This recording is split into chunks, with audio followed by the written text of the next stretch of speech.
جہاں اہل نار کا، اہل جہنم کا قرآن تذکرہ کرتا ہے، وہیں اللہ نیک لوگوں کا بھی تذکرہ کرتا ہے، ان کے اچھے انجام کا بھی۔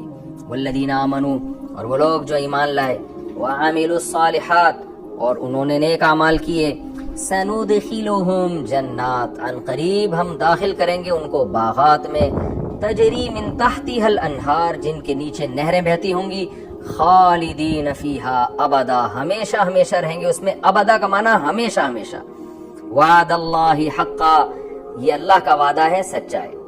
یہ بلاغت ہے قرآن کی، یعنی قرآن کہہ رہے ایک وعدہ شیطان کر رہا ہے نافرمانوں سے، اچھی اچھی امیدیں دلا رہا ہے، ابھی وقت ملے گا، تمہیں توبہ کی مہلت ملے گی، زندگی بہت لمبی ہے، وہاں بھی انویسٹمنٹ کرو، وہاں بھی کرو، صدقہ خیرات چھوڑو، یہ شیطان کے وعدے ہیں۔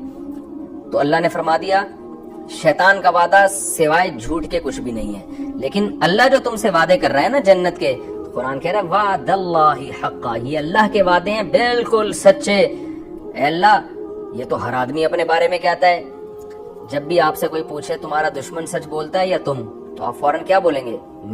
میں سچ بولتا ہوں۔ تو اب اشکال پیدا ہوتا ہے کہ اللہ تو اپنے دشمن شیطان کو کہہ رہا ہے وہ جھوٹے وعدے کر رہا ہے، اپنے بارے میں کہہ رہا ہے کہ میں سچے وعدے کر رہا ہوں، یہ کیا بات ہوئی؟ یہ تو سبھی کہتے ہیں۔ آگے اللہ نے اس کا جواب دیا، فرمایا وَمَنْ أَصْدَقُ مِنَ اللَّهِ قِيلًا، بھلا بتاؤ اللہ سے زیادہ سچ کون بول سکتا ہے؟ یعنی خدا جس نے کائنات کو بنایا، اس کو جھوٹ بولنے کی کیا ضرورت ہے؟ کیا وہ جھوٹ بول کر تمہیں اپنی اطاعت کروائے گا؟ تو اس کو تمہاری اطاعت کروانے سے اس کو مل کیا رہا ہے؟ اس کو ضرورت نہیں ہے، تو وہ تو خیر کا منبع اور چشمہ ہے، تو وہ کیوں جھوٹ بولے گا؟ اور وہ جھوٹ سے نفرت بھی کرتا ہے۔ تو وَمَنْ أَصْدَقُ مِنَ اللَّهِ قِيلًا، خود سوچو کہ اللہ سے زیادہ اچھی بات کس کی ہو سکتی ہے؟ آگے جو آیت ہے یہ بھی بہت اہم آیت ہے، لَيْسَ بِأَمَانِيِّكُمْ وَلَا أَمَانِيِّ أَهْلِ الْكِتَابِ۔ اس آیت کا بھی ایک شان نزول ہے، اہل اسلام کا اور اہل کتاب یعنی یہود و نصارہ کا ایک مکالمہ ہوا۔ یہود و نصارہ، یہودی کہتے تھے ہم موسیٰ علیہ السلام کے ماننے والے ہیں، لہذا ہم تو پکے جنتی ہیں کیونکہ ہم موسیٰ کلیم اللہ کو مانتے ہیں۔ عیسائیوں نے کہا ہم عیسیٰ روح اللہ کو مانتے ہیں، ہم تو انجیل اور تورات پر ایمان رکھتے ہیں، ہم اہل کتاب ہیں، ہم تو پکے جنتی۔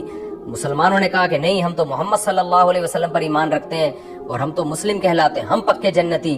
تو اللہ نے تینوں پہ رد کیا۔ رد کا مطلب یہ کہ اپنے نام کے ساتھ کسی خاص نسبت کرنے سے نہ انسان جنتی ہو جاتا ہے نہ جہنمی۔ اصل دیکھا جائے گا عقیدہ اور آپ کا عمل۔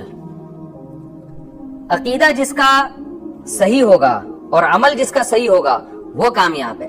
وہ الگ بات ہے کہ اس معیار پر پورے مسلمان ہی اترتے ہیں، تو مسلم شناختی کارڈ میں لکھوا دینا یا مسلم قوم میں شامل ہو جانا، اس کی بیس پہ نجات نہیں ملے گی۔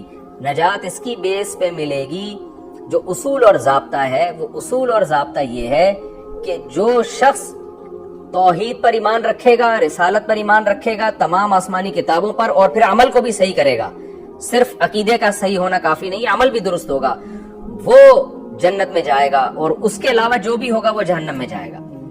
تو اس لیے اللہ نے فرمایا لیس بامانیکم، کہ یہ جو کامیابی ہے نا، یہ جو معاملہ ہے جس میں تم جھگڑا کر رہے ہو، اس معاملے کا مدار لیس بامانیکم، اے مسلمانوں، نہ تمہاری تمناؤں پر ہے، ولا امانی اہل الکتاب، اور نہ اہل کتاب کی تمناؤں اور امیدوں پر ہے۔ تمنا اور امید کا ایک ہی مفہوم ہے، یعنی آپ نے جو امیدیں لگا لی ہم جنت میں جائیں گے، وجہ کیا ہے کہ ہم موسیٰ کو مانتے ہیں، اور عیسائیوں نے کہا ہم جنت میں جائیں گے، وجہ کیا ہے کہ ہم عیسیٰ کو مانتے ہیں، مسلمانوں نے کہا ہم جنت میں جائیں گے، وجہ کیا ہے کہ ہم محمد صلی اللہ علیہ وسلم کو مانتے ہیں۔ تو اللہ فرماتے ہیں تمناؤں پہ یا تمہارے نرے دعووں پر نہیں جنت ملے گی۔ اگر تمناؤں پہ جنت ملنی ہوتی اور امیدوں پہ ملنی ہوتی تو ہندو بھی یہی امیدیں لگا کے بیٹھا ہوا ہے جو مشرک ہے، بتوں کی عبادت کرتا ہے۔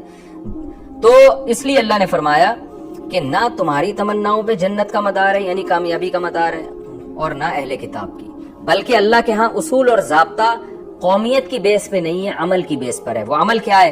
من یعمل سوءا، جو بھی برا عمل کرے گا، چاہے اس کا تعلق عقیدے سے ہو یا عمل سے، یجز بہ، اس کو اس کا بدلہ دیا جائے گا، سزا ملے گی قیامت کے دن۔ ولا یجد لہ من دون اللہ ولیا ولا نصیرا، اور وہ اللہ کے سوا کسی کو اپنا دوست اور مددگار نہیں پائے گا۔ تو اللہ نے مدار قومیت پہ نہیں رکھا، لیبل پہ نہیں رکھا، اللہ نے مدار عمل پہ رکھا ہے۔ آگے قرآن جو اشارے دے رہا ہے اس میں یہ بتا رہا ہے کہ اس عمل پہ مسلمان پورے اترتے ہیں، یہ جو معیار اللہ نے رکھا ہے. تو مسلم کو جنت مسلم کا لیبل لگانے کی بیس پہ نہیں ملے گی، بلکہ اس بیس پہ ملے گی کہ جو اللہ نے اصول اور ضابطہ جنتیوں کا بیان کیا اس ضابطے پہ مسلم قوم پوری اترتی ہے.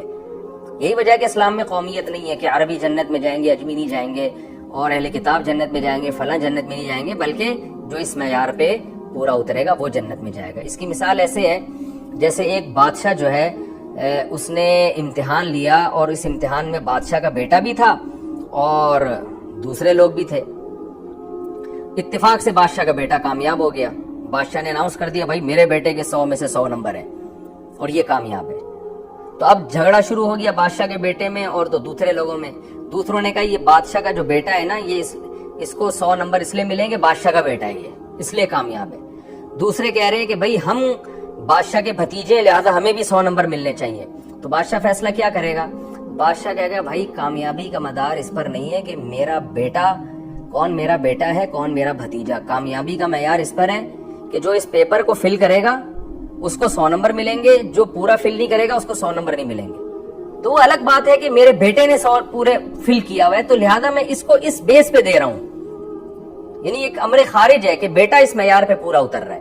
تو یہاں بھی اللہ نے بتا دیا کہ جنت اس بیس پہ نہیں ملے گی کہ مسلم ایک قوم ہے جو محمد صلی اللہ علیہ وسلم کو مانتے ہیں تو ایک چھاپ لگ گئی ہے ان کے اوپر، یا اہل کتاب ایک الگ قوم ہے ان پہ چھاپ لگ گئی. نہ، اللہ کے ہاں اصل مدار ہے توحید، رسالت اور اللہ کی تمام کتابوں پر ایمان اور پھر عمل صالح.